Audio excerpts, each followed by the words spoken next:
Bienvenidos a Pulso Geopolítico. Si miramos atrás, que conviene porque siempre se aprende, durante la Guerra Fría en el siglo XX hubo un principio tácito que sobrevivió incluso a las peores crisis entre Estados Unidos, entre el bloque occidental y la Unión Soviética, y fue la comunicación. En los momentos más tensos, en el bloqueo de Berlín, en la crisis de los misiles de Cuba, Washington y Moscú tenían una conexión, un hilo de comunicación, por delgado que fuera, que impedía que un error técnico o una lectura apresurada de algún indicio terminara en una catástrofe nuclear.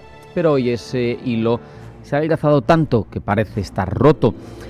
Comenzó con el ajuste doctrinal de Moscú, permitiendo el uso de armas nucleares tácticas, y ha derivado en una escalada ahora mismo descontrolada entre las dos mayores potencias atómicas del planeta.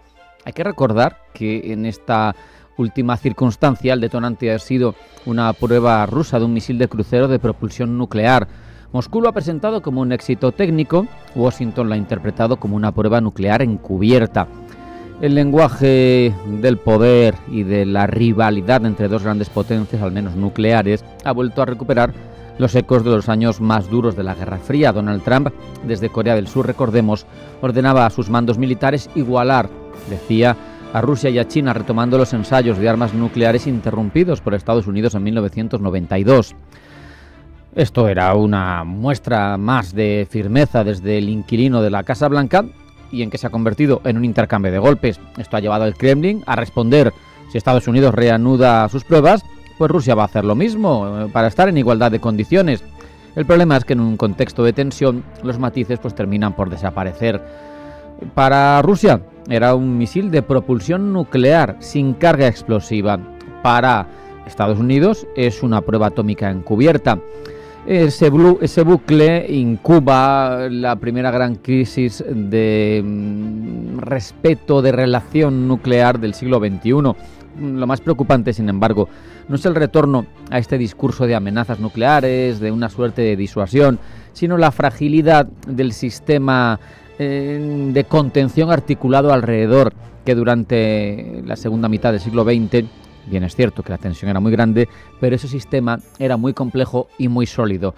Había muchos andamios que lo sustentaban, los tratados que limitaban, que prohibían los ensayos. Sin embargo, ahora han quedado ya en papel mojado. Tenemos el último que resiste, el nuevo START, como último bastión del control estratégico y que expira en unos pocos meses, en febrero de 2026. Mientras tanto, la carrera tecnológica nuclear, esa no para. Misiles hipersónicos, drones submarinos de propulsión atómica, proyectiles de doble uso, convencional y nuclear, y todo, lo más peligroso, está avanzando sin ningún tipo de supervisión internacional. Es evidente que la doctrina de la destrucción mutua asegurada, que durante décadas fue la que garantizó una forma de estabilidad aterradora, pero que funcionaba, tenía claro una máxima, que ambas potencias eran conscientes de que usar armas nucleares en un conflicto significaba el fin para todos. Ahora el riesgo, sin embargo, no está en el uso intencionado, sino, me parece, en el error de cálculo, en la mala interpretación, en el algoritmo, algo tan común en estos tiempos, que detecta una amenaza inexistente, o en un misil de prueba que se confunde con un ataque, no ya tanto con la escalada planeada, sino con la escalada accidental desencadenada. A todo esto tenemos que incluir en la ecuación a China, que observa desde la distancia y que se convierte en el tercero en discordia, porque es evidente que el tablero nuclear de 2025 no es el que había en 1962. Además, el riesgo de hoy no solo es esa falta de arquitectura, de prevención y de contención, es que se han multiplicado los actores con capacidad atómica. Desde alguien tan imprevisible como Kim Jong-un en Corea del Norte, si lo consigue pasando por Irán, que todavía no la tiene, por lo menos oficialmente, pero que son hasta 9 potencias nucleares, alguna incluso no confesada como Israel, que observan cómo las potencias que tendrían que dar ejemplo, las que tienen más ojivas nucleares, pues rompen las reglas que ellas mismas se escribieron y se otorgaron para tener al mundo a salvo de la destrucción. Por lo tanto, pues esas potencias menores no se dan por concernidas.